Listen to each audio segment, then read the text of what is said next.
বিশ্বনবীর মোবারক হাত, পবিত্র হাত আমার মাথার চুলের যেই জায়গায় লেগেছে, আমি চাই ওই চুলগুলা নিয়ে আমি আমার কবরের ভিতরে যাব। সাইয়েদনা আবু মাহজুরা রাদিয়াল্লাহু তাআলা আনহু ইন্তেকালের আগের পর্যন্ত মাথার সামনের চুলগুলা কাটে নাই। মাথার সামনের চুল তিনি কাটেন নাই। সুবহানাল্লাহি বিহামদি।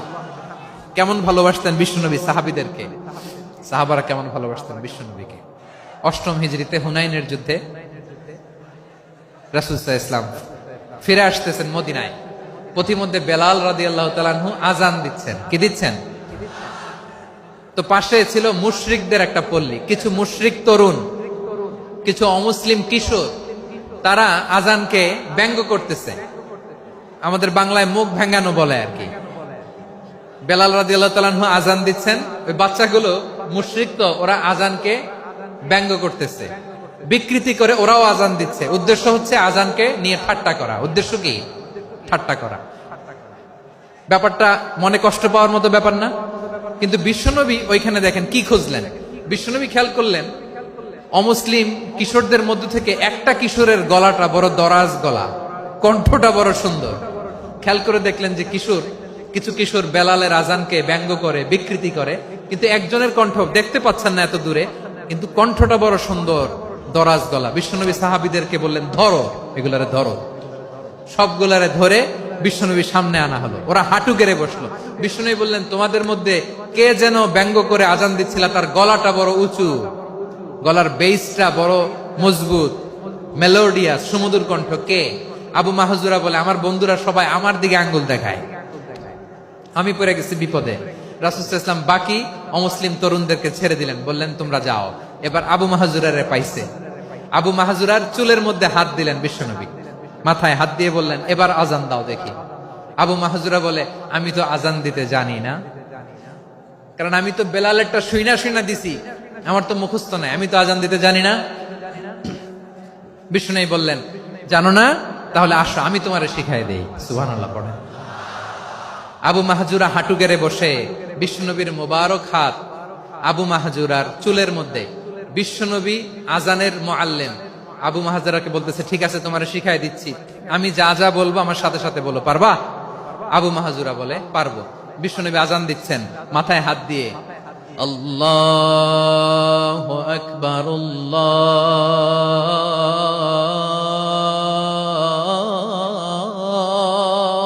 আকবার।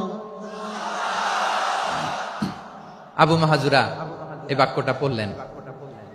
বিশ্বনবী দ্বিতীয় বাক্য পড়তে আরম্ভ করলেন, আল্লাহু আকবার,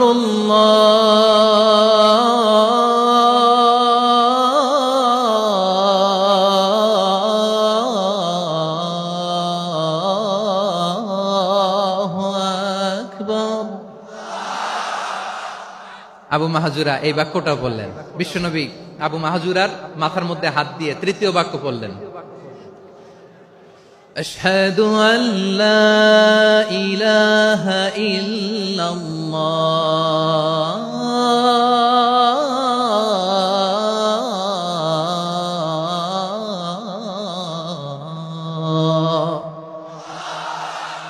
আবু মাহজুরা তৃতীয় বাক্য পড়লেন। বিশ্বনবী একটা বাক্য পরে আবু মাহজুরা পরে, বিশ্বনবী পরে আবু মাহজুরা পরে। আবু মাহজুরা কিন্তু অমুসলিম, মুশরিক। আবু মাহজুরা বলে, এক একটা বাক্য পড়ি আমার কলিজাটা গলে ঠান্ডা হয়ে যায়। এতদিন মোহাম্মদকে গালি দিতাম, এখন মোহাম্মদ আমার মাথায় যখন হাত রাখছে আমার সারা শরীর ঠান্ডা হয়ে গেছে। বিশ্বনবী আযান শেখাচ্ছেন, একটা একটা বাক্য পড়ে আবু মাহজুরাও পড়ে, বিশ্বনবী পড়ে, আবু মাহজুরাও পড়ে। পুরো বাক্যগুলো যখন শেষ, আযান শেষ, আবু মাহজুরাও যখন পুরো আযান পড়লেন, আবু মাহজুরা বললেন, এতদিন মোহাম্মদের চেহারা দেখলে আমার ঘৃণা লাগতো, আজ থেকে মোহাম্মদের চেহারার চেয়ে প্রিয় চেহারা আমার কাছে নাই।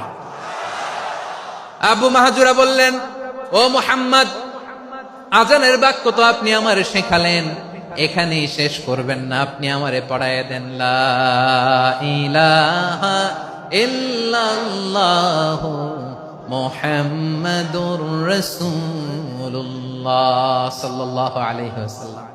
বিশ্বনবীর সাথে দাঁড়িয়ে উনি শাহাদা পড়ে মুসলমান হয়ে গেলেন। এবার আবু মাহজুরা বলে, ইয়া রাসূলুল্লাহ, ইয়া হাবিবাল্লাহ, আমি মুমিন হয়েছি, মুসলমান হয়েছি। আপনার কাছ থেকে আজান শিখার সৌভাগ্য আমি লাভ করেছি নবী। আমার কণ্ঠের বড় তারিফ করেছেন আপনি, আমার আজানকে আপনি পছন্দ করেছেন। একটা জিনিস আপনার কাছে চাই, আপনি আমাকে মক্কার মসজিদুল হারামের মুয়াজ্জিন হিসেবে অ্যাপয়েন্ট করে দেন। বিষ্ণু ইসলাম বললেন, যাও আবু মাহজুরা, আমি তোমাকে পৃথিবীর শ্রেষ্ঠতম মসজিদ মক্কার মসজিদুল হারামের মুয়াজ্জিন হিসেবে অ্যাপয়েন্ট করে দিলাম। দেখছেন কিভাবে ট্যালেন্ট হান্টিং করতে হয়, কিভাবে হিউম্যান রিসোর্স মানব সম্পদকে ব্যবহার করতে হয়। আসছিল আজানকে ভেঙ্গাইতে, আসছিল কেন? আজানকে ব্যঙ্গ করার জন্য, বিকৃত করার জন্য। আজানকে বিকৃত করতে যে ইসলামের সবচেয়ে শ্রেষ্ঠ মসজিদের মুয়াজ্জিন হয়ে গেল। পড়েন সুবহানাল্লাহ। হযরত আবু মাহজুরা রাদিয়াল্লাহু তাআলা আনহু ওনার এই সুললিত কণ্ঠ ব্যবহার করে মসজিদুল হারামে এত সুন্দর করে আল্লাহু আকবার বলে আজান দিতেন। মানুষগুলোর, মুসল্লিগুলোর, মক্কাবাসীর হৃদয়কে তিনি বিগলিত করে দিতেন। মানুষের হৃদয়কে ঠান্ডা হয়ে যেত। শুধু এখানেই শেষ না আমার যশোরের ভাইয়েরা। বিশ্বনবী যখন সাইয়েদনা আবু মাহজুরা রাদিয়াল্লাহু তাআলা আনহুকে আজান শিখাচ্ছিলেন, বলেন তো বিশ্বনবীর হাতটা কোথায় ছিল? আবু মাহজুরার মাথার সামনে, এই চুলের উপরে ছিল। আবু মাহজুরা ওই স্মৃতিটাকে ধারণ করবার জন্য, ওই স্মৃতিকে বহন করার জন্য বিশ্বনবীর মোবারক হাত আবু মাহজুরার কপালের চুলের যেই জায়গায় লেগেছে, মৃত্যুর আগের দিন পর্যন্ত আবু মাহজুরা মাথার ওই চুলে কোনোদিন ছুরি আর কামার লাগায় নাই, সেখানে কেচি লাগায় নাই, চুলের মধ্যে খুর লাগায় নাই। আবু মাহজুরা ডান দিকের চুল কাটতো, বাম দিকের চুল কাটতো, পেছনের চুল কাটতো, সামনের চুল কাটতো না। আবু মাহজুরা রাদিয়াল্লাহু তাআলা আনহুর সামনের চুলগুলো বড় হতে হতে যখন এত বড় হয়ে যায়, তিনি চুলগুলো পেঁচিয়ে মাথার মধ্যে রাখতেন। তারপরে তিনি পাগড়ি পরতেন। সবাই জিজ্ঞেস করতো, আবু মাহজুরা এটা আবার কেমন স্টাইল? দেখতে তোমারে কি বিদঘুটে লাগে, কেমন অড লাগে, কেমন খারাপ দেখা যায়। মক্কায় এমন কোন মানুষ তো দেখি নাই, ডানে চুল কাটে, বায়ে চুল কাটে, পেছনে চুল কাটে, সামনে কাটে না। ওরে আবু মাহজুরা কেমন দেখা যায় তোমারে, তুমি সামনের চুল কাটো না কেন? আবু মাহজুরা বলে, আমি হাঁটু গেড়ে পেয়ারা নবীর সামনে বসেছিলাম, আমার এই মাথার চুলের মধ্যে মুবারক হাত লাগিয়ে বিশ্বনবী নিজে আমাকে আজানের প্রতিটা বাক্য শিক্ষা দিয়েছেন।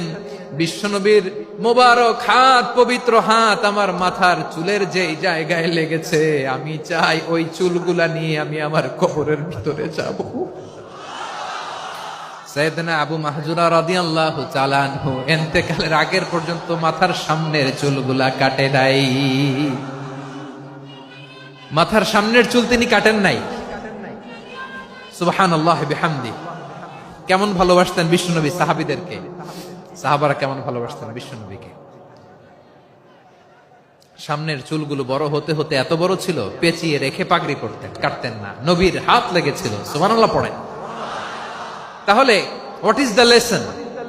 মোরাল অফ দ্য স্টোরি কি? মোরাল অফ দ্য স্টোরি হচ্ছে, আসছিল আজানকে ব্যঙ্গ করার জন্য, বিকৃত করার জন্য, হয়ে গেল মসজিদুল হারামের মুয়াজ্জিন। দেখেন বিশ্বনবী একটা খারাপ সিচুয়েশনের মধ্যে থেকে কি ভালো জিনিস বের করে আনলেন। আমি যে শুরুতে বলেছি কিভাবে তিনি হিউম্যান রিসোর্সকে ডেভেলপ করেছেন, ম্যানেজ করেছেন। তিনি যে চৌকস ট্যালেন্ট হান্টার ছিল, দেখেন সবার মধ্যে থেকে এর বাছাই করে মুয়াজ্জিন বানাই দিয়েছেন। সুবহানাল্লাহ পড়েন। তার মানে এই না সবাইরে ধরে ধরে উনি মুয়াজ্জিন বানাইছেন। যার যেই ট্যালেন্ট আছে তাকে ওই কাজে অ্যাসাইন করেছেন। যার যেই প্রতিভা আছে তার প্রতিভাকে ইসলামের কাজে লাগিয়েছেন। সুবহানাল্লাহ পড়েন।